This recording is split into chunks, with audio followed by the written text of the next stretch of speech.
আজি মই দিহিঙীয়া পাৰ বাগানলৈ আহিছোঁ আৰু আমাৰ বাগানৰ মহিলা শ্ৰমিকসকলৰ লগত মই আলোচনা কৰি আছোঁ আৰু আলোচনা কৰোঁতে মই নিজৰ ব্যক্তিগত দাবী তেখেতৰ সন্মুখত দাঙি ধৰিম যে অসমৰ বাগানত আটাইতকৈ বেছি আমাৰ মহিলা শ্ৰমিকসকলেহে বাগান উদ্যোগটো ধৰি ৰাখে। আজি বাগানৰ মালিক আমাৰ মহিলা শ্ৰমিকসকলৰ পিঠিত আজি উঠি তেওঁলোকে ধনী হৈছে। গোটেই দিনটোত আমাৰ মহিলা শ্ৰমিকসকলে বাদ দিয়ে, কিন্তু যেতিয়া আনুষ্ঠানিক আলোচনাবোৰ হয় বাগানৰ মালিক আৰু শ্ৰমিকসকলৰ সন্থাৰ মাজত, এই আলোচনাৰ ভিতৰত আমি মহিলাসকলৰ সংখ্যা আমি দেখা নাপাওঁ, মহিলাসকলৰ উপস্থিতি আমি দেখা নাপাওঁ, যাৰ ফলত বহুত আমাৰ বাগানত কাম কৰা মহিলাসকলৰ সমস্যা ঢেৰ।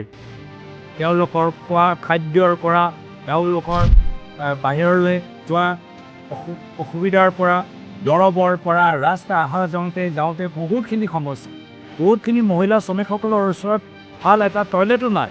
আজি ইমান তেওঁলোকৰ সমস্যাবোৰ আছে। তো সেইকাৰণে মোৰ ফালৰ পৰা মই দাবী সদনৰ ভিতৰত উত্থাপন কৰিলোঁ।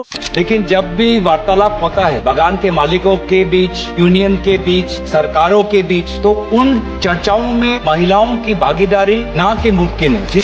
যেতিয়া বাগানৰ মালিক আৰু বাগানৰ শ্ৰমিকসকলৰ মাজত যেতিয়া আলোচনাবোৰ হয়, সেই আলোচনাত আমাৰ নিয়মত আইনত সোমাই দিব লাগে যে মহিলাসকলৰ প্ৰতিনিধি এই আলোচনাৰ ভিতৰত থাকক।